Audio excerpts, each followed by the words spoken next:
Well, hello and welcome to Exploring Catholicism. Father Jay Donahue here, leading a wonderful gift, which is this weekly program to really allow us to evangelize, to explore facets of our Catholic faith that perhaps on a weekend mass experience we don't always get. Our church is so rich, and not just in tradition, although we have wonderful tradition, but also through the saints and through the way in which the Lord continues to draw souls to him. And what a pleasure it'll be to welcome a particular person who has been drawing souls to the Lord for many years, both through his priesthood and now through his teaching. And before I introduce him, the question that's kind of been in the back of my mind, as I've been praying about welcoming the dear Monsignor on, is how to be able to transition from a pastoral heart to a teaching heart. And maybe there isn't really a deeper question in that, other than, isn't that what the Lord was? He was both a teacher, as it's called teacher, but also a good shepherd. And so maybe that's one of the great gifts that we have when we're blessed with the priesthood, to be able to meet and to encounter somebody like Monsignor Heintz. So today we get to welcome Monsignor Michael Heintz to our program.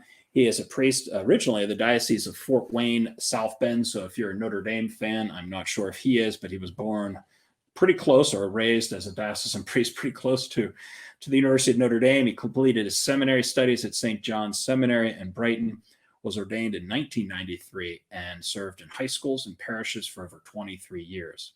So one of his students said he is not a nerd, although he teaches theology.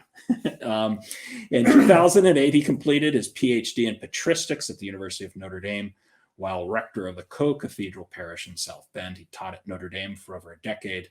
So he wasn't just a teacher, but he also had to mix in there with the Fighting Irish fans. So there's a lot to be said about that. And now currently he's the director of Masters of Divinity program at Mount St. Mary's Seminary in Emmitsburg, where he also teaches Greek, patristics, homiletics, Christology, and serves as an academic dean, and I believe also a spiritual director, and I'm sure many, many more things. But of all those things, one of the things that I really am interested in is that I hear you're also an umpire for baseball. Yes. Is that true? That's true. How did you get involved in being an umpire for baseball? When first of all, I love the game. Okay.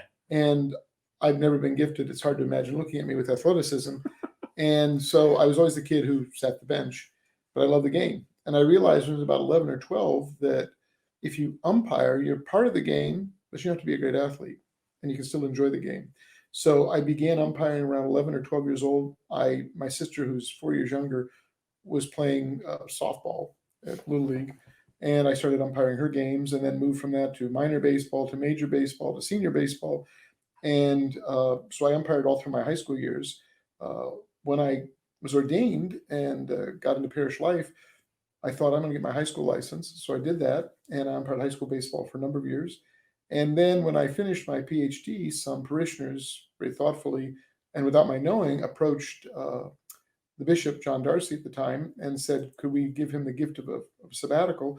We're going to pay for him to go to Major League Umpire School in Florida. So I went to the Harry Wendelstedt Umpire School in Ormond Beach, Florida for 6 weeks in 2009, and January 2009. And I went to, there was about 130 or 40 guys there.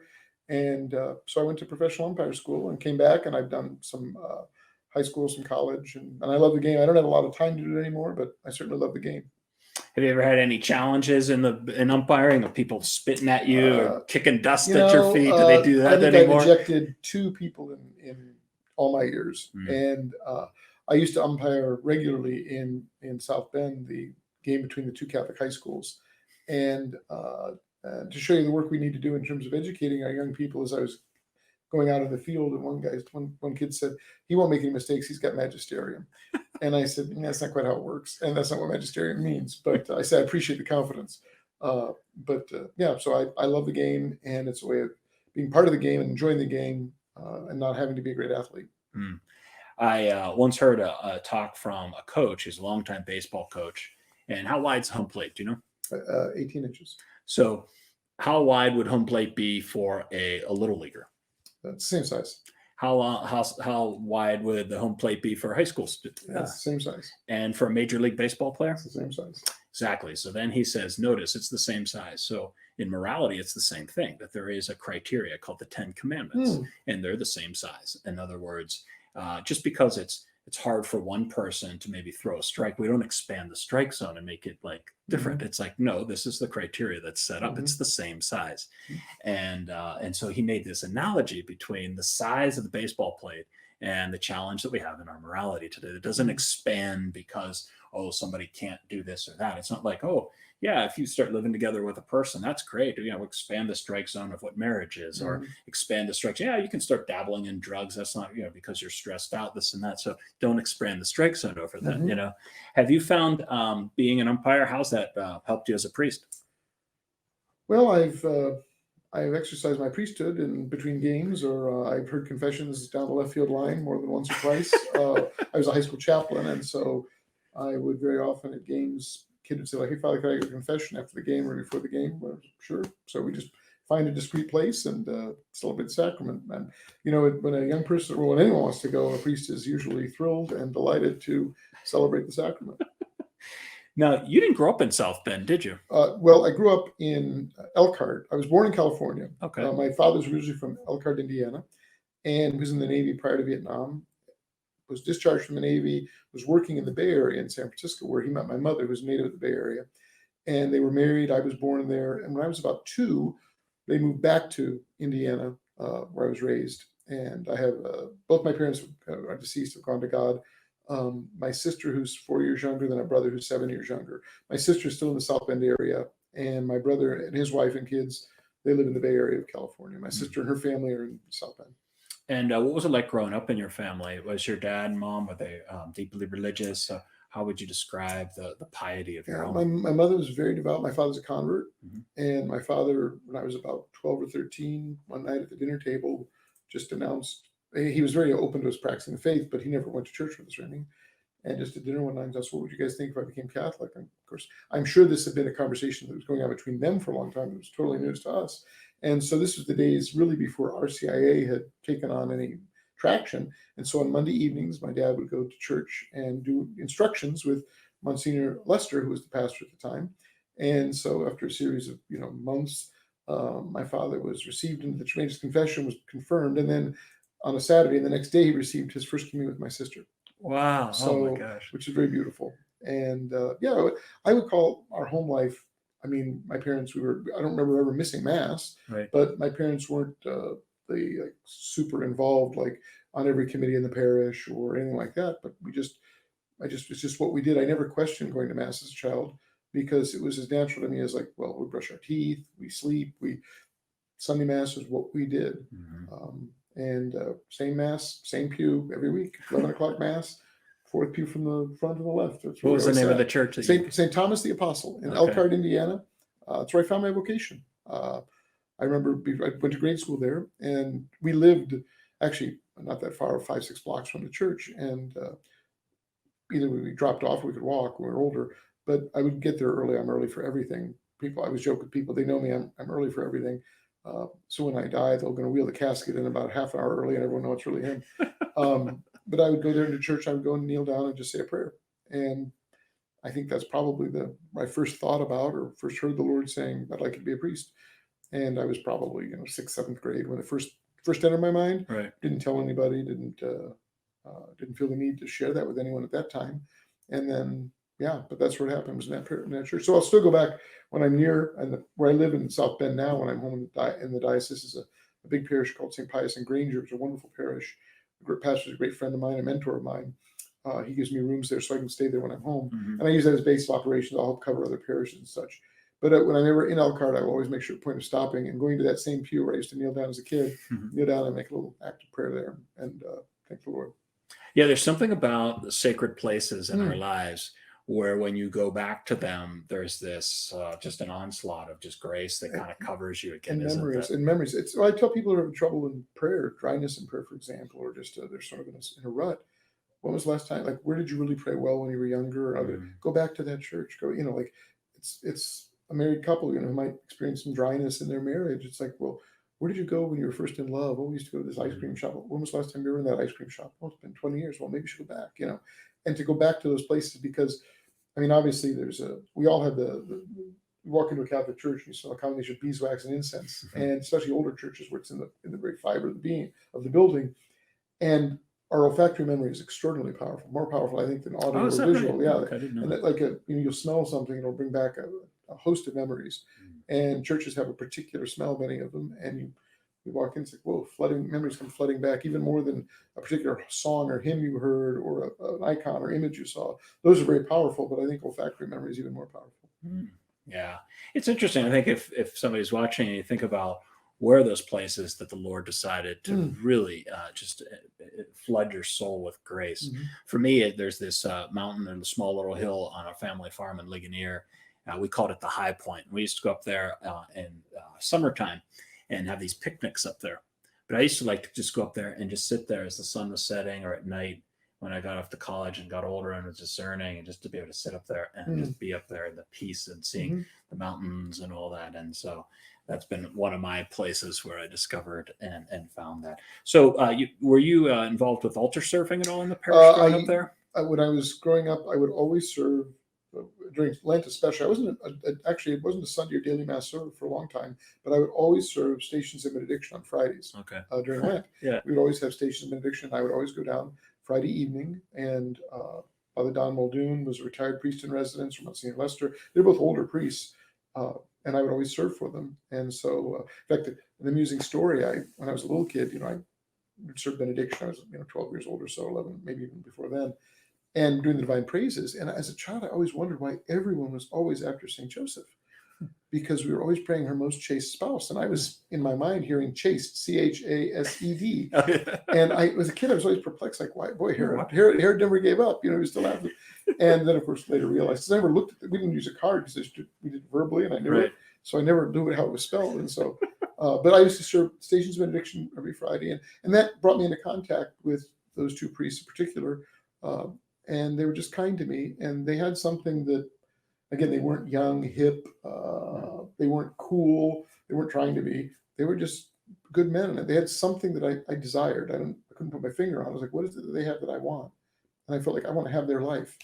And I'm grateful to this day. They've both gone to God as well for their witness, their vocation, because without theirs, I wouldn't think the Lord would have spoken to me about mine. What were the names of those priests? Monsignor Bill Lester, who's now deceased. He was my pastor for most of my childhood. Then Father Donald Muldoon, who was a retired priest but in residence there. And then Monsignor Lester was, after he was transferred, Father Bill Hoddy, who's also gone to God, was another of my pastors who was deeply influential on me. And then a priest who was my high school chaplain, Father and now Monsignor Bill Schooler, who's pastor of St. Pius in Granger, where I help out and live when I'm back in the diocese. He was very influential on my vocation. So how old were you when you decided to go into the seminary? I was probably a junior in high school when I first spoke the words to anybody. I think I might want to be a priest. And who did you speak those words to? Father Bill Schooler, now Monsignor Bill Schooler. He was a high school chaplain. And I just remember saying to him, I think I might want to be a priest. And he put me in contact with Father Bob Schulte, who was a vocation director at the time, and started a conversation. So I'm what they call a lifer. I went right out of high school, right into college seminary, and spent 8 years. And again, they were happy years, but that's the first time I articulated it, And where did you join seminary? We went to, at the time, I was just being in the process of going through application to the diocese when Bishop McManus retired. It was originally a Chicago priest, and Bishop John Darcy from Boston was named our bishop. And so I ended up being the first seminarian he accepted during his tenure as bishop, and he wanted to send everyone to Boston because he was familiar with that seminary. He'd been spiritual director there. Seminarians generally go where their bishops want, and bishops send men to the places they know and trust. And he knew and trusted the place. So we sent, in my day, there were probably only a total of about 15 of us. Now we have 35, I think, in our diocese. Praise God. But we all went out east. And in fact, I was in college seminary with Bishop Walterscheid. Oh, you were? He's the auxiliary bishop here in Pittsburgh. Yes. He was a great pal of mine. He's a good man. So I've heard that while you were in seminary, you discovered something interesting about the Catechism, which had just come out, or was coming out, I guess. I don't know exactly the timeline for this. And you noticed some errors or some things that needed cleaned up. So talk about that. Well, it's probably a bit dramatic. I was a seminarian. I was in third theology, so I was about ready to be ordained deacon. And translation of the Catechism from the French, the text definitif, was being done in Boston. And the man who was doing it was living at the seminary. in residence, and I was asked to be sort of his research assistant to look up references and such. Well, what I was finding is you'd find some things like, well, I think that's incorrect, like just the citation was wrong or something. And then what we also noticed is when you're translating, say from some Latin or Greek to French and then to English, you lose something. So it was proposed that I do translations directly from the Latin and Greek, so from the Fathers and up to the medieval St. Thomas, rather than go through the French. And so what I started doing then was giving him all the citations or quotations from the Fathers or from the medievals. I would go to the original Latin or Greek and do a fresh translation rather than translating through the French, and then also provide, if they're available, critical text. So most of them are taken from the Mina sort of standard edition, which is not a critical text. And then I would also locate if there were an edition either in the Corpus Christianorum or the Berlin Corpus or something like that, where there was critical editions available. So actually in the back of the large edition, the Catechisms, there's a cross-reference section where all the Mina references are paralleled with a critical edition if there was one there. So that's something I was pedestrian pick and shovel work that I did. But it was a beautiful experience because I got to read these texts. Right. And to participate in this project was a great honor. It's also providential. You came from a parish dedicated to St. Thomas Aquinas. Yeah, no, Thomas the Apostle. Thomas the Apostle. Sorry, okay, yeah, no. We don't have, in fact, in our diocese, we don't have a Thomas Aquinas, surprisingly, yeah. So talk about getting ordained. What was that like? When did you know that? So for those who don't know, there's definitely a process of discernment and joining the seminary, but that doesn't mean you're going to get ordained. And there are moments, I remember in my own life, a couple of years before my ordination, I was in a religious community at the time, and we had a discussion with my superiors and this and that. And I was like, I definitely want to be ordained a priest. And so we had already taken final vows. And so diaconate was a year or two away. And I remember that discussion. So, okay, now this is my focus. Was there a moment in seminary life where you were maybe as a confirmation of what you'd already experienced? Yeah, I think it was, I don't know, there was a moment, but it was just a very gradual being at peace with this is where I belong. Right. Not in the seminary permanently, but, in priestly life and ministry. And again, I was lucky. I mentioned Bishop Darcy before. He took a very, very active role in the formation of seminarians and was very concerned about his priests. So he met individually with each seminarian several times a year for a lengthy time, got to know us, knew all about us, was engaged in our life. And so when he, when it was time to be ordained, he knew the men he was ordaining, and he knew our strengths and weaknesses, a parish where we would probably be a better fit than others. And so he's very good to us. And so that helped, is that he was my spiritual father. That's what a bishop is to his priests. And we had a really good relationship. Again, not that I didn't know, I butt heads with him occasionally or disagree, but I respected him enormously. And I was always docile to his authority. But he was a good father to us. I think he took an active interest in the men in seminary and in formation. So it becomes a time where you're just at peace. Our Monsignor Andrew Baker, who's our rector now at the seminary at the Mount, he'll speak about moving from decision or discernment to decision. Okay. And at a certain point, a man who's discerning comes to a point, there's really two parts to discernment. There's my discernment of whether God's calling me to be a priest. That's only 50% of it. Right. The other 50% is the church saying, we think you're called to be a priest. So a man might think, I'm called to be a priest. The church may say, no, you're not. And so because it's as much the church's discernment of you as your discernment of the vocation. And a seminary wouldn't be a very good seminary if no one ever left. Correct. Men discern out every year. And that's actually, I remember the first time a new seminarian came to me a couple of years ago, was just really rocked that a guy discerned out over Christmas break and who was ahead of him in seminary. And I said, it's hard when a guy leaves because you miss him. But I said, we wouldn't be a good seminary if we couldn't provide a context in which they could do a genuine discernment and realize, no, God didn't call me to this. Right. We wouldn't be doing our work if everyone stayed and everyone got ordained. We need to be discerning ourselves, and men have to be discerning. And sometimes, most of the time, it's a man discerns, like, I'm not called to be here. Sometimes a seminary discerns, you're not called to be here, and you'll ask a man to step away. Yeah, it's interesting. Behind us is the call of Caravaggio, the call of St. Matthew by Caravaggio. And in that painting, he has Jesus pointed to St. Matthew, which you can see behind me right above my head. Then you can look at the picture there. Mm. And so it's showing the dimensions that you're showing, which is very interesting. There is the side of Matthew, the bearded man, pointing to himself, saying, okay, I'm the one being called, maybe. And then the other side is Jesus. But notice who's in front of Jesus is Peter. And that's that confirmation that you're saying that, the church and the local people who are helping you out confirm that. And so notice Peter's pointing as well. Obviously, Jesus is the protagonist, Sure. but he uses the instrument of the church to be able to do that. And this painting helped me so much, and being able to see Jesus is the one who takes the first step. Because if you had to snap a picture of this, if Caravaggio was like a photographer, he would be taking the picture after Jesus looks at Matthew, who's at the tax collector table, and says, "Follow me." But it's before Matthew gets up. So the tension of the painting goes from Jesus, the light shining in there, and then the question becomes, is Matthew going to follow Jesus? So at any rate, it's interesting you mentioned those facets, because it seems like Caravaggio catches that in my painting. So talk about ordination day. When were you ordained, and what were the emotions, and what was the drama? Were your parents there? Did you have your family surrounding you on that? I had family. I had friends from high school. I was very close. I went to a Catholic high school, and every high school class has its own sort of temperament or character. Sure. We had 153 of us graduate. Actually, one of my high school classmates is Teresa Farnan, who is she's a superstar in the diocese. Yeah, well, she and I were high school classmates. Oh, I didn't know that. Yeah, and I know her family, the Rices, very, very well. Sure. But we had a close class, and there are probably a dozen or 15 classmates from high school that we all still keep in touch. And so it was very beautiful that my family was there, all my high school friends were there, and of course, subsequently, I witnessed the marriages of a lot of these high school friends, baptized their children, and it's really, I had the privilege earlier this summer, even with the COVID restrictions, my best friends from high school, their son, my godson, I didn't baptize him, I was his godfather, and then it was his confirmation sponsor. Well, I witnessed his marriage. It was, it also made me feel really old. But beautiful family, beautiful kids. So it was a beautiful day. It was November. We were ordained in November. Okay. November 27th, 1993.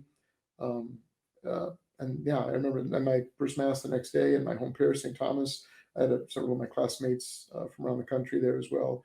And I wanted to get to work right away, and I dove right in. The day after my first mass, I drove to the parish I was assigned to and got to work. First thing I did was we had a Advent confessions for the CCD kids. And so that's the first thing, my first priestly act in the parish. That I drove in that afternoon, and that evening we had the penance service. So talk about, you spent almost 18 years as a pastor and working in the diocese. I believe you spent some time in the cathedral in South Bend. I'm sure that pastoral experience was incredible. What's it like for a priest to prepare for the weekend liturgy? To me, it's got to be our central way in which we pastor is by bringing the Eucharist and bringing the Word of God to our people. And that's obviously the apex of, it's the thing that the routine or the part of the rhythm of that. What was that like for you? And as you look back at that, what are some things that you find to be especially important about that experience? Well, here's the amusing. This is my assignment at Mount St. Mary's Seminary is actually only my third assignment as a priest. In 27 years. Oh my gosh. I was a parochial vicar and a high school chaplain for 5 years in Fort Wayne at St. Charles Parish and Bishop Winger High School. Then the next 18 were in South Bend at the Cathedral in Notre Dame and teaching in 2 different high schools. And then the Mount. So this is only the third formal assignment I've had as a priest. To put that in context, I've been in the diocese for 9 years, and I've had 4 different assignments. Okay, Which is it's unusual. But I'm a walking. You took a vow of stability. Yeah, exactly. Well, I don't like change, so it's really to my benefit. No, when I was appointed pastor, I was with the cathedral initially as parochial vicar under Bishop Daniel Jenke, who's now Bishop of Peoria, and he and I lived together for 2 or 3 years. We had a great time. He's a wonderful man. And when he was moved, translated to Peoria, I was an administrator and shortly after pastor.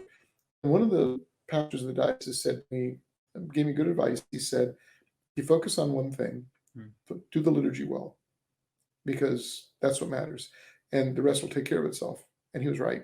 And my experience, the Sunday liturgies, well, all the liturgies, but the Sunday liturgies and the Mass, doing them well, which doesn't mean necessarily dramatically or in any particular style, but rather to do what the Church asks us to do with reverence, prayer, good music, music that uplifts people and teaches too, because hymns always teach. They don't just move us, they do move us. The music's meant to move us, but the texts teach or deform us depending on what the texts say. And so I do think that the liturgy, Louis Bouillet says that the liturgy is the principal instrument of the ordinary magisterium. I just say that's where the church teaches us, is in and through the liturgy. It's prayers, the collect. I mean, to people, I always encourage people, pay attention to the collect at Mass, pay attention to the preface, pay attention to the prayer over the gifts, pay attention to the words of the Eucharistic prayer, because that's forming us. And I do think the liturgy and the liturgical life of the parish, I began to see very early on, is a way you create and shape a culture. And what the challenge the church, one of the challenges the church faces, many challenges I suspect, but I know one challenge I think the church faces is that since the Catechism's publication and better catechetical texts available than, say, when I was in grade school, I was fortunate. I always had good teachers in terms of the faith, so I didn't. I had a fairly good formation intellectually in the faith as a child and young adult. But the textbooks at the time were not very good. Lots of Jesus's love, let's make a banner. The newer textbooks are much more solid, etc. The problem isn't that young people today, high school, college age, millennials, don't know the data of the faith as much. In fact, they probably could pass a test in terms of the church's doctrines. But the problem is they understand them the way they understand lots of other data points in their life. They're just floating bits of information. And without the context of a Catholic culture, they don't hang together. And so the coherence and the beauty of the whole thing is often lost on people who can answer test questions easily and correctly about what the church teaches about X or says about Y. But when they don't see, the analogy of the faith, the comprehensive whole and its beauty, it doesn't have a place. Those doctrines don't really have a place to live or reside. And so the more we can create in our parishes and our homes, beginning in our homes and in our parishes and among our friends, a Catholic culture. And I don't mean by that to suggest it need be particularly reactionary or progressive or any particular style, but like what is the church's culture? 2,000 years of lived experience. The liturgy it's one of its principal vehicles. Well, the liturgy is not an instrument to an end, but it does have this concomitant effect of shaping minds and hearts and understandings, imaginations. The liturgy actually forms a community, and to allow that good preaching, to allow that to and ventures such as this, what you're doing here. I mean, I'm not very techie, so this would be very difficult for me. But I was a pastor. I used the bulletin to teach, because there are things I wouldn't have time to address in preaching. But almost weekly, I'd have something in the bulletin, or try to, on some aspect of Catholic life, faith, culture, doctrine, morals, that would instruct people. Because believe it or not, I'm always amazed. I never read the bulletin. I was the pastor, but everyone else seemed to want to read the bulletin, and they used that. And I think that more ways we can communicate the faith, but again, communicate it within a context of a lived. This will sound very communio liberazione, like lived experience, but that lived experience is itself liturgical and shaped by the liturgy. So I think that's to me as a pastor, that was priority number one, to do that. You have to be in a place for a little while. And I was blessed to be 18 years in one parish. Not every priest has that privilege or luxury to be able to do that, and that's a challenge too. So you talk about culture. That's a pregnant term. That's it's easily heard, but maybe misunderstood, or doesn't capture, it's not something that you just innately know. So what would it be an example of a non-Catholic culture? And what's an example of Catholic culture that you experienced in your 18 years there? Because I think, if you look back to Fulton Sheen, for example, in the 1950s, his TV show was the most popular show on TV. It even kicked out some of Milton Berle and I think Elvis Presley, and 60% of people who watched him weren't even Catholic. So there was this kind of Christian Judeo culture that surrounded the United States, and that was a part of the ethos of parishes. But today, what does it mean to be in a Catholic culture as compared to maybe the culture that perhaps a lot of people are swimming in? Yeah, I think that the image of swimming is exactly the way I understand culture. The milieu, the sea we live in, the air we breathe. It's not any one piece. And I think Pope Benedict, just among many others, points out, the secularism, relativism. Those are particularly dangerous. Secularism. I often would start homilies with a very cheeky line. I'd say the most dangerous thing a Catholic can think is that his faith or her faith is the most important part of their life. And people, what do you mean? And my point is that I make clear, it isn't a part of our life.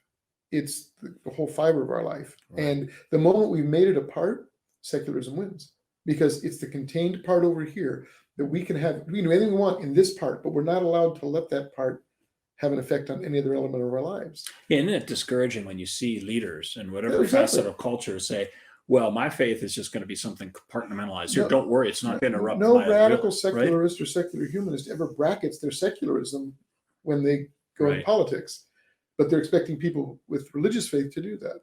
And again, I don't envy politicians. I have no political interest or aspirations, but it seems to me that just as a pastor, telling people like your Catholic faith isn't just the biggest or most important part of your life. It's the context in which your whole life has to make sense. Mhm. And so secularism to me is really dangerous, because what it does is it wants to domesticate God and domesticate our Catholic faith to be over here. And again, we can do whatever we want within that box. They don't care. That's great, but keep it in the box. Mhm. And so I think that's dangerous. I also think there's the relativism that that all things are, well, my truth is my truth and your truth is your truth. And we have to be able to disagree in charity with people. Let's say someone who's not a believer. We can have good faith disagreements, Right. but we don't. The way forward is not to pretend that one of us, that we can all be right. Well, that gets back to the umpire. Yeah. And we were saying about how wide home plate is. There's a certain definition to that, and it doesn't expand or contract depending on things. There are eternal truths Exactly. that we have to, right? There's objective truth. Now, that's not to suggest that there aren't lots of gray areas where and it's a question of, I think some people, and this is why some people are drawn to kinds of fundamentalism of any kind, whether religious or other, is the uncomfortability with ambiguity. And the Catholic faith is rich in professing objective truth, but also wise enough to acknowledge ambiguity. Right. And some people don't like ambiguity, and so they're drawn to absolutisms where we're not allowed to see, at least in this age, what the absolute is.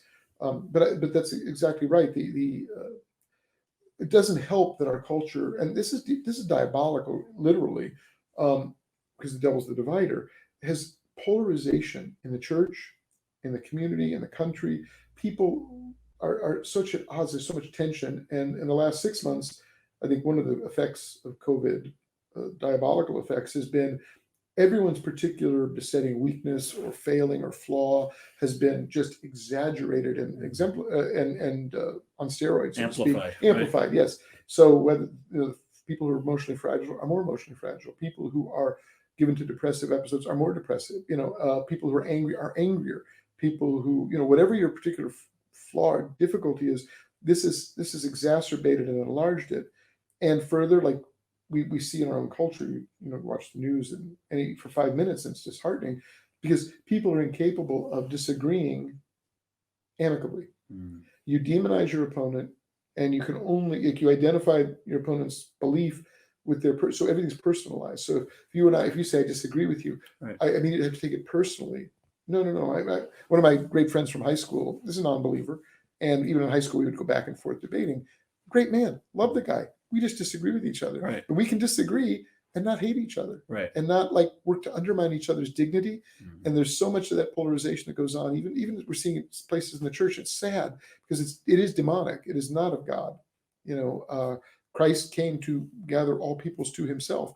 He's the one that's going to do it. He's the center point.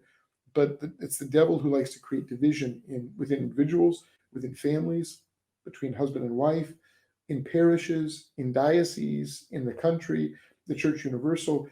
That's his aim. And so would you say that part of this, your experience, 18 years as a pastor or working with parishes, that this Catholic culture is first and foremost parishes cultivating healthy family life? Oh, absolutely. I mean, the domestic church is the core. Right. And, family life is beautiful. And anyone who's been a priest and talked to more than two families knows it's not, and we come from families. So I've lived, my own family we have our own challenges. We all do. I love my family. But I always joke that there's a variant in the Gospels in the Greek that's lost in translations that, where two or three gather, there'll be a problem. Because of original sin, even family life is infected by that. So it needs conversion and healing, but that's the basis. And family, the domestic church, the family is the core. And then on the basis, so we have to take care of the family, right? And allow and build parishes. That to say that doesn't mean that single people or widowed or divorced people don't have a place. Not at all. Everyone is part of that parish. But to create parishes like you're doing here, which are committed to evangelism, and but then make the gospel known. Correct. And especially starting with ourselves. Right. Like we tell the seminarians all the time that look, your formation certainly intellectually and spiritually in other ways, doesn't end when you're ordained. Like, this is just the beginning. It's the end of one process, the beginning of another. And Catholics should be lifelong learners. Right. I'm still learning. I'm still reading to discover more Correct. of the riches of our faith and the tradition. And there's so much out there that I'm saying, oh, I've got to read that yet. I want to get to that. And to inculcate that kind of healthy, deep curiosity on the part of Catholics to know and understand their faith better. Do you feel, so my spiritual director is Father John Horn. I'm not sure if you're familiar with that. I know, Great through IPF. Yes, IPF, yeah. right. And I had him on our program a couple of weeks ago. And he talked about learning from the people he was serving. He had asked a question to his sister. My point here is to ask you, what did you learn in those 18 years as a pastor? But he asked his sister was discerning when she should go on a mission trip to Haiti. And he said to her something that's just really struck me over these last few weeks. He goes, when you feel you can learn from the people you're serving, then you should go to Haiti. But don't go to Haiti because you're going to be bringing food and supplies and all that. And it's one, obviously, those are all things you should be bringing. There's nothing wrong with that. But at the core, it's going to be an experience of, which is what we're kind of talking about here. The context for culture has to be an openness to allowing the Holy Spirit to inspire and allow us to learn from the people we're serving. Did you feel that at all, or what would you say were some of the things that you learned as a pastor that maybe you look back on and you're kind of happy with? That's beautiful, actually. It's very beautiful. It's funny. Young priests have a tendency to think that they're going to go out and change the world. We know everything. We're just getting done with I've got this minted degree, newly minted degree. Right. I'm going to fix the church. I'm going to fix this parish. And it's like, hold on there, cowboy. Right. And I'm sure that in my earliest days, I was arrogant and thought that I knew everything. The first thing I learned was humility, and realized yeah, you know what? I can say this before God. I have learned so much from people of God. I tell the seminarians all the time, look, I have really good priest friends. Every priest needs really good priest friends, and every priest also needs really good lay friends. Right. The priest who has no lay friends or the priest who has no priest friends, either one of those guys is a problem. Is looking for trouble. Yeah. And I have learned in parish life the value of my friendships with families and couples, and my best friends, married now, 31 years, 32 years. I've learned from watching them as a husband, wife, and as parents of 7 kids, what sacrifice looks like, what patience looks like, what love, what fidelity looks like, because it isn't easy, and I've learned from them. I'm hoping that I'm able to help them too, but it's not a matter of us being a one-way faucet that simply just sort of spills forth wisdom and piety to people, and they're supposed to drink it up. Right. We have it's the church is it's a body, and it's a symbiotic relationship with the people we serve. So I think Father Horn was absolutely right. And the question that he was posing is this, and I've used this with men in formation too. It's ask yourself whose needs are being met by this. Yeah, that's a good point. If this is more, we all have needs, so we can't deny that we have needs. But if this is more about meeting my needs than someone else's needs, that quotient's off. Yeah, I agree, and I think that's where COVID has taught me so much in the way our people have reacted. And it's encouraged me a lot, because I can see our Catholic culture. You said before, there's some extremes in COVID of all the negative things coming out, but I've also learned some of the positive things of that. If we have a true Catholic culture, it's going to be a culture of charity. It's going to do outreach to the most vulnerable, protect the unborn, to feed those who are having a challenging time, to try to give refuge to those who are in need, and to visit those who are doing the corporal works of mercy. So just kind of closing this chapter a bit on Catholic culture within a parish. You talk about liturgical life, you talk about the sacramental life, you talk about the charity. How would you encourage me as a pastor, or our community, or the communities that might watch this, to cultivate those healthy habits of a Catholic culture in a parish? Well, I'm probably for me to give you advice on. You're a pastor right now. Well, you have a lot more experience than I do. So I'm always. I really appreciate the opportunity to be here and to see what you're doing for your people. Look, first thing a pastor has to do is love on his people, and I tell newly ordained priests all the time, if you love the people, they'll follow you. Right. And I don't mean blindly follow you. They'll challenge you on things, but if they know you have their best interest in mind, they'll trust you. And so I think, and I'm sure you're doing it, encourage sacramental life. In other words, encourage people to make use of the sacrament of reconciliation. Parishes that have 15 minutes on Saturday afternoon and by appointment and wonder why no one comes. That's crazy. So to let people know they have nothing to fear from the sacrament, and we have lots of opportunities. When I was at the cathedral in South Bend, and I didn't create this, I built on it, but I inherited it from auxiliary bishop many years before me, we had daily confession, 6 days a week, twice on Saturdays. Oh, that's beautiful. And during Lent, we would offer it also a couple of evenings a week as well as mornings. So Correct. it was a culture where the sacrament was available to people. And because of that, we had people from all over town that would come, which is again fine. Like that's what we were ordained to do. Exactly. And by the time I was getting ready to transition to the seminary, I had a parochial vicar, and we would have to get a third priest in on Saturdays from 11. We usually scheduled from 11 to 12. 7:30 to 8, and then 11 to 12. We'd have to get a third priest, and we would still be here until 12:30, 1:45, because there were that many people who wanted to use the sacrament.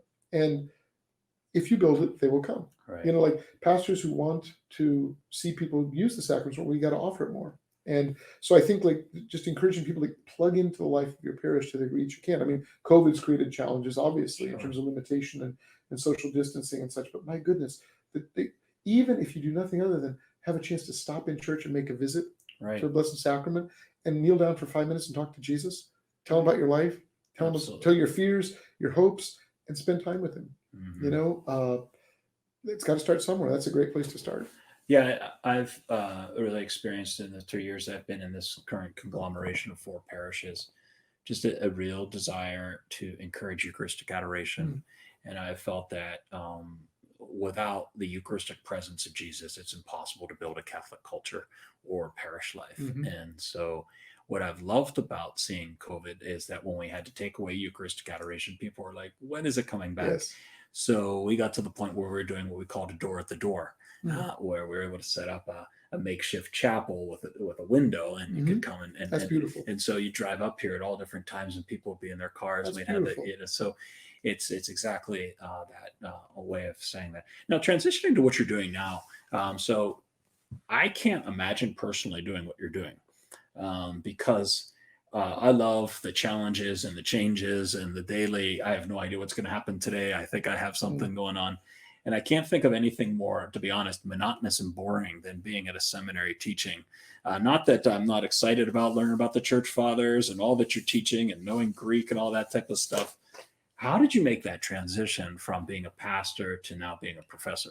Well, leading pastoral life was the hardest thing in some ways I've ever done, because I loved being a pastor. Yeah. But I also was privileged to know almost a year in advance that happened, but before anyone else knew. Okay. So I was able to begin processing the grief of having to say goodbye. And they didn't know that, but I knew it. Right. And so I knew this was my last first penance, my last first communion, my last Easter vigil, my last confirmation. They didn't know that, but I did. And actually my parochial vicar didn't know till about a month before I announced it, because I was told not to. And it was good for me to be able to process it that way. Right. I found the transition challenging and at the same time life-giving. I tell the men all the time, since I was 4 years old, I have been in a classroom, either as a student or as a teacher my whole life.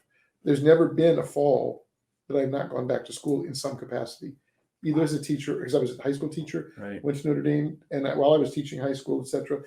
Ironically, this is the first job I've had where I only have one job, because I've always been either associate pastor and a chaplain, or associate or pastor and a chaplain, or professor. Yeah. So I've always had multitasking, and now I don't really multitask, which is beautiful. But I find it life-giving. Mount St. Mary's is 20-some dioceses, religious communities represented there, 160 men in residence who love Jesus and the church. And what couldn't be life-giving about that? That said, the first thing I did when I landed there was I wanted to find a place on weekends where I could go and celebrate Mass in a parish, and the same parish, because as you no doubt know, it's very challenging to just walk into a parish you've never been to and preach, because you need to know the people. And so not long after I landed at the Mount, it turned out that there was a priest in Arlington, Virginia diocese looking for weekend help, contacted him. And because this was a giveaway that he's a smart pastor, I called him. He said, why don't you come down and have dinner? We'll talk about it. Thinking like, I'm giving him an offer of help. Why wouldn't he want it? Well, I'm realizing he's a pastor who cares. He's not going to have just anybody come in and say Mass in his parish. And I was very picky about who heard confessions and who preached in my parish. So I was like, I like this guy. He's got it. We're exactly the same age. It's Father Kevin Larson, who's a priest of the Arlington diocese. I go down to St. John's in Leesburg on weekends and help them with confessions and Saturday night Mass or one of the Sunday Masses. And to me, that's extraordinary life-giving.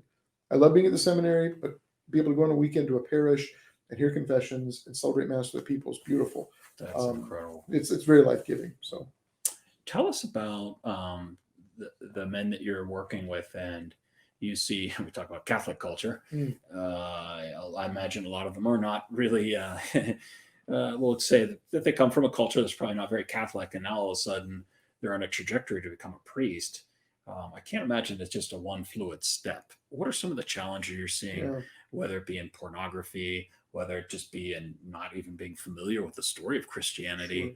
or those who maybe are homeschooled and have been going to daily mass and they're on a different trajectory? So how are you able to kind of see, each of the men and be able to work with them to help?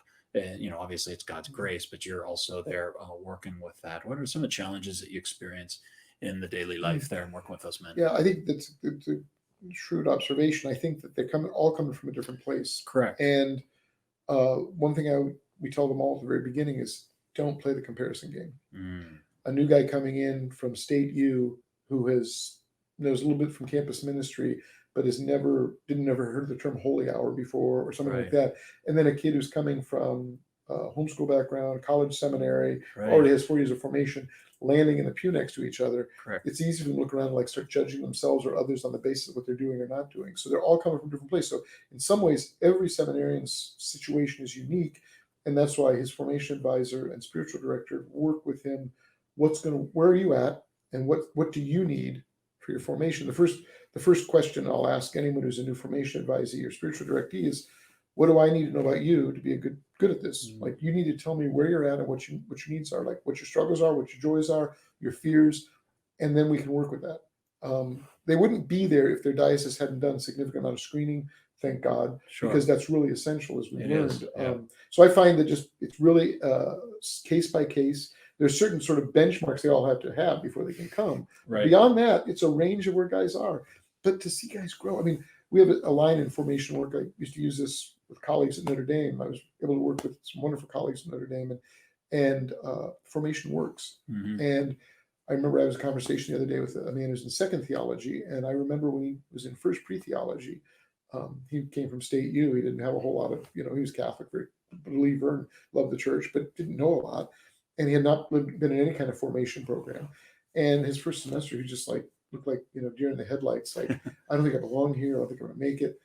Looking at this guy now in second theology, he's thriving and he's doing wonderfully. And it's like, I said the other day, it's like, remember yourself, 3 years ago, what that was like, or 4 years ago, what's your experience? Right. And it's just like, whoa, you're right. Like, yeah, formation works. Yeah, it does, doesn't it? What would you say to people who want to help seminarians out through prayer and maybe even financially help? What would be some of the prayers that should be on the hearts of our people as we're trying to pray for the seminarians? What are some of the struggles to be considering? It's always helpful, as you said before, to know the needs of your parish. Well, how about us? I mean, a lot of our parishioners probably have never been in a seminary, and they just hear the word seminarians and think, okay, that's kind of an interesting term. But what are some of the prayers that you would suggest that we be praying for the seminarians and some of the issues that they go through as they're working through this? I think, first of all, in terms of what they should be praying for, pray for fortitude. Fortitude. I find that, the Catholic Church we do a great job talking about the theological virtues. I mean, we have lots of homilies on faith and charity. But very little attention is given to the natural virtues, the cardinal virtues. And fortitude is I think St. Catherine of Siena says somewhere that, fortitude is the most important of the virtues, because without it, even charity won't last, And there's something to that. And I find that these men, they're culturally predisposed to, when something is difficult, to quit. And life is difficult. And if they decide to pull the ripcord in seminary, they're going to pull. It's the same pattern they'll find in any job. A job they don't like for a while, they're going to just quit. And to fight through and persevere, they need the gift of fortitude. So I would encourage people to pray for the fortitude of men in formation for priesthood. But secondly, the culture doesn't take a genius to realize it's oversexed. Right. And the pornography culture, these men have, some of them, when they're very young, encountered it for the first time, not because they were looking for it, because these people who run these things know how to get to kids online and through advertising and such, get them to see stuff they should never, ever see. And so they're coming out of that culture that's oversexed. So chastity, obviously, which I keep telling the men is not the same thing as celibacy. That is to say, celibacy, and they're related, of course. But if you think you're struggling with chastity here, and you think that means I'm not called to celibacy, what do you think about going into single life or married life is going to be different? Like, it's still going to be a struggle with chastity. And it's so to make the distinction, realize that You have to grow in chastity, absolutely. But that's going to be a struggle for you, whether you're single, married, divorced, widowed, a priest, a brother, whatever your life. And so not to confuse that struggle with, oh, I mustn't be called to celibacy. So what's the difference between chastity and celibacy? Well, I think celibacy, of course, is continence, lifelong. I have committed myself when I was ordained. I made a promise of celibacy, meaning I am, continent. I'm not going to be sexually active with anybody. I'm not going to be married, etc. I've forgone that. Chastity is the virtue which enables us self-control in, for lack of a better term, venereal matters, things dealing with the body, and particularly sexual matters. So chastity is self-control and self-mastery, whether you're single, married, divorced, widowed, a priest, a brother, a sister, cloistered or not. So all Christians are called to chastity. Not all Christians are called to continence or to celibacy, because we die out if that were the case. And in fact, most people, God's calling to marriage. That's just a fact. But all of us are called to chastity. And so some men, I think, because they struggle with chastity from time to time in their life, assume, well, I couldn't possibly be celibate. And that's not quite, that's a false inference. So I think fortitude and chastity, especially for men, but also I would encourage, the parish I live at in Indiana, they have I don't think they started this, I think they got it somewhere. They have what's called the Seven Sisters program. And I have 7 women in the parish who, they each take a day of the week, they do a holy hour for my intentions. And there's a group that's also adopted seminarians. So if you wanted to get the names of the seminarians for Pittsburgh and encourage people in your parish to specifically by name and face get to know that seminarian and maybe offer a day a week, a holy hour, or a prayer, a rosary or something for those seminarians specifically, that could be a really good thing. It connects the seminarians with the parish with the seminarians. Oh yeah, that absolutely did. And we had a young man join the seminary locally here from our parish. So Joshua is somebody who I think some of the faces would be good. Well, pray for Joshua. Yeah, that's exactly right. Talk a little bit about, as we're about to wind down here, the role of, and now this is kind of the intellectual formation, the church fathers, why they are important to our church tradition. And when I say church fathers, some people may think, well, church fathers, forefathers in our churches, or there's dads who are fathers, and then there's God the Father. So what are we talking about when we talk about church fathers?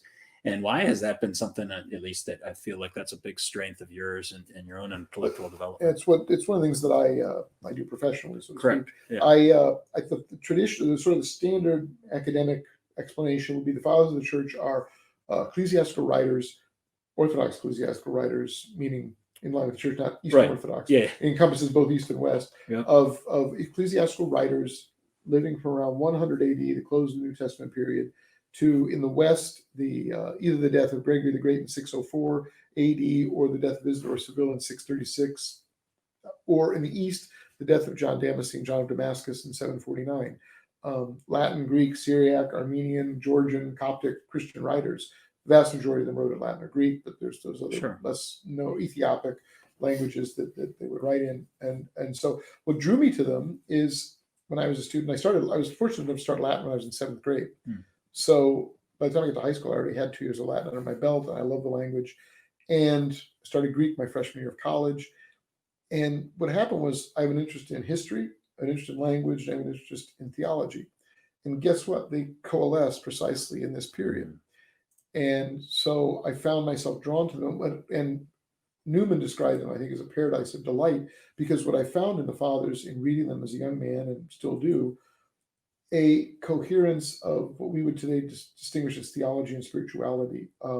Is it spiritual reading or theological reading? Well, yes. There's not it's not disjointed in the sense that some contemporary theology or modern theology could be. Sort of looks like abstract head games. I'm not suggesting that's all theologians do, but it can, when it's dissociated from liturgy and from prayer and from life, it can become desiccated. I think it's one of the criticisms of sort of the neo-scholasticism of the 20s, 30s, and 40s that you see in the Ressourcement authors like Danielu and de Lubac. And Pope Benedict himself described his struggles with the scholasticism as it was presented to him in the 40s and 50s. Because that isn't to say that's real scholasticism, it's kind of a version of scholasticism. But they found it desiccated. I think that's the language that Bouillet uses. But one of the church fathers that you have special interest is St. Augustine, right? Well, yes, for obvious reasons. What he was probably, outside of Scripture, the most quoted man in our voice, right? Talk a little bit about St. Augustine and how he can teach as an example of a church father, being able to still father us spiritually today. Oh, absolutely. I think reading, for example, his Confessions, which are like a lot of books, they're not easy reading at least, but they're worth reading. And if you can get through the first two books, the first book's particularly challenging. The whole text is really like a prayer overheard, as I think one scholar, Christine Mormon, described it as we're overhearing Augustine praying, because really it's Augustine speaking to God and we're just listening in.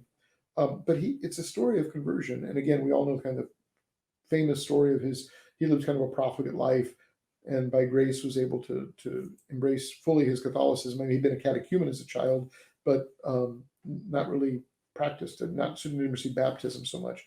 He lived as sort of what we would call today maybe a cultural Catholic. Correct. And of course, everyone has their own kind of conversion story. His is a little more radical or dramatic. But I find that like reading him, I guess, as Bishop Barron always says, lead with beauty. Augustine draws us in by the beauty of his language. I mean, if you read Latin, his Latin is magnificent. It's beautiful. His sermons and homilies are, we'd often think of, he's the father of the church, he must have these sort of highfalutin homilies. Some of them are dialogical with the people in the pews, or they weren't pews, they were all standing, he was seated, and he was seated. But like question and answer back and forth, engaging them, sometimes having to deal with him, trying to shout him down. And the language of the sermons, for example, is very punchy, short sentences because he's teaching. He's not trying to. He'll use a higher style when he wants to persuade, but most of the homilies, they're just beautiful. I find the beauty of his expression of the faith. And here's someone like all the saints whose life is just suffused with the faith. There's not part of him that isn't committed to the gospel. And I think that's we have what a painting that was a little bit of what you're referring to, and this is obviously do you know anything about this painting? Is there something about this? It looks like scenes from Augustine's life. I would say I'm not an art historian. I have a friend who is. Yeah. I'm guessing like Van Eyck or Dutch, German, it's Northern European, I would bet. The family ranch, not that I have a ranch or a family, but I bet the family ranch is Northern European, Dutch, or. But that's St. Augustine's life in painting and interpretation, so it's a nice little. But here's the thing: what Augustine tells us in the Confessions is that our story, our narrative, recapitulates or reenacts the whole story of the Scriptures. God calling, our infidelity, God taking us back, healing us, and saving us. And so that we need to. What he's doing in Confessions is looking back on his biography, as it were, his life, through the lens of grace. And we all, as Kierkegaard, I think, said, we live our lives forward. We only understand them backwards. He's making sense of his life. We can do that too. We can look back on the last 6 months of our life since COVID hit us. Right. What have been the graces? Where has God been at work? We generally don't see them in the moment. It's like looking at a punctiless painting. When it's right up to our face, we just see dots. But as we move from it, the picture becomes clearer. And I invite your parishioners to reflect deeply on their past, or even the last 6 months. Where has God been moving? Where did they identify it in retrospect? Well, that was a grace, that particular conversation or movement. They can certainly identify failings as well. Like, here's where I failed, or that's a good kind of examine to do. But equally important kind of examination of conscience isn't just guilt; it's also grace. Where's God been at work in my life? Have I not noticed Him being so generous to me that I've missed out on recognizing the grace, and then thank God for those graces? Just about St. Augustine before we finish that. Sure. If there's somebody new just trying to get a hold of reading him, what are some of his books that you would recommend? Where would you have him start, and what kind of the trajectory? If you wanted to dedicate, I don't know, a couple of years to just reading St. Augustine, how would you? I'd start with Confessions. The Confessions would be number one, and then just because I think it's that's kind of like his autobiography. Yeah, again, it's not the easiest, but it's good. And then after having read it, or while reading it, I would encourage you. New City Press, which is a Catholic publisher out of Hyde Park, New York, I think, publishes the collected works of all of Augustine in English. Oh, wow. And they have some of the volumes of his sermons. There's one just called Essential Sermons. It's paperback. Totally worth getting that because you get an access, and they're well edited very well. So there's explanatory notes and a little introduction telling you probably when and where he preaches homily. Right. His sermons and homilies are just magnificent. And they're a great entrance point because you see him teaching, and you can receive it as spiritual nourishment in an accessible way. I mean, you can try diving into the City of God. It's a great book. It'll take you, it took him 13 years to write it. It may take you that long to read it. But I would think the sermons are another place. And now that they're available in English, a good English translation, I would encourage people to do that. Oh, right. I don't know if we have any questions out there. Sometimes we get a little question and answer and go on here. So at the end, if you just didn't mind, Sure. Do you have a particular scripture or something in scripture that is kind of your favorite go-to scripture? Like for me, it's been Psalm 23. I read Walter Schizik's book, He Leadeth Me, when I was in college, and just that basic openness of trying to say, Lord, if you lead my life, I think I'll be better off. And so that He leadeth me becomes a phrase for. Is there a scripture that really? I always gravitated. I mean, there's many passages, but Sure, I always gravitated to Matthew 6:33. Seek ye first the kingdom of God and His righteousness, and all these things will be yours. Besides, I'm a fretter by nature. I'm a worrier, and that's.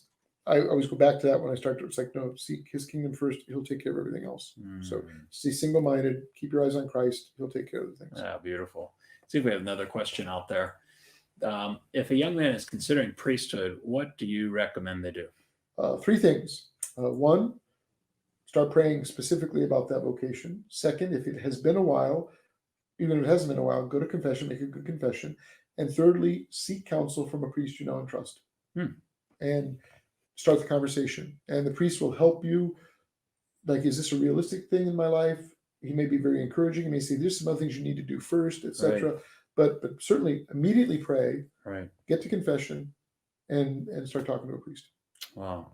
Well, I thank you for coming on our program today. What a blessing it is to meet you. Padre Jay, it's an honor and a joy, so thank you. One last thing.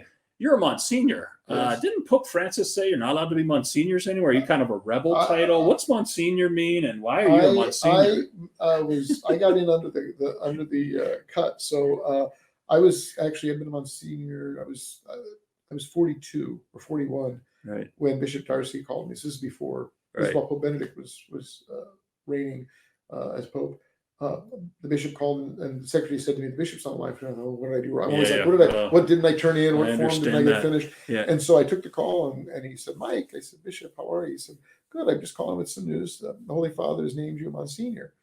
And the first thing I thought of was, well, I'm really more of a Mon Junior because I was 41 years old. You're only 41. Yeah, I was 41. And and then there were 5 others named at the same time in our diocese. And I was by far the youngest. And so I tell people Monsignor and $6 can get your coffee at Starbucks. So I can wear purple socks every now and again if I want, and purple buttons. But so it's just an honorary title. It's and I certainly don't want to make any kind of source of pride. But I got in under the wire, I guess. That's funny. Well, just as a programming note, our next program is going to be September 29th, and our care coordinator, our outreach coordinator, Janet Roberto, is going to be joining me. So join us on Tuesday, September 29th at 2:00. So that'll be beautiful to be able to reach out with her and have that opportunity to allow the Lord to continue to grace us with His presence. Monsignor, would you give us your blessing to finalize the program? Thank you again. Thank you for your hospitality and graciousness. You're wonderful. This is a beautiful parish. Oh, I know. It is, I'm privileged to be witnessing a marriage here this weekend, so it's beautiful. Yeah, please. The Lord be with you. And with your spirit. May Almighty God bless you, the Father and the Son and the Holy Spirit. Amen. Go in peace. Thanks be to God. Amen.